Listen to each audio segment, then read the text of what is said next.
Welcome back, dear friends, to the third and final part of our discussion on the first chapter of Genesis.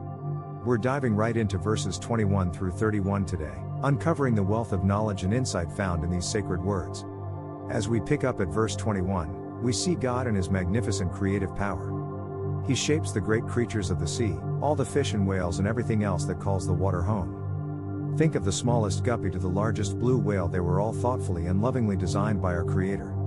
He did the same for every winged bird, each distinct and wonderful in its design. God then blessed these creatures, commanding them to be fruitful and multiply, to fill the seas and the skies. It's like telling a proud artist to continue painting, to fill a gallery with their unique and beautiful works.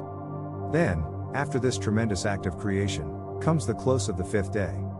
Moving on to verse 24, we see God turning His attention to the land. He calls forth livestock, wild animals, and all manner of creatures that move along the ground. Consider for a moment the variety of animals in the world.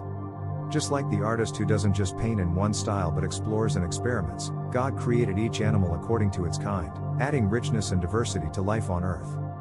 But the masterpiece of God's creation was still to come.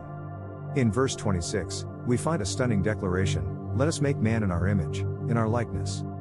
This is truly remarkable.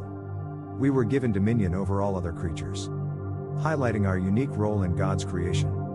In verses 27 and 28, God created both male and female in His image, blessing them just as He did the animals, and commanding them to multiply and fill the earth. Yet, He also gave humanity a special role, to rule over all other living creatures and to care for the world He made. Then, in verses 29 and 30, God provided for the physical needs of all His creatures. Like a generous host who prepares a feast for His guests, God gives us every seed-bearing plant and every fruit-bearing tree for our sustenance. The same provision is made for the animals. It's a clear expression of God's love and care for all His creation. And finally, at the end of the sixth day, as described in verse 31, God saw all that He had made and deemed it not just good, but very good.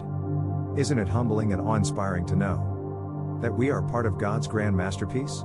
He created everything with purpose and care, including you and me.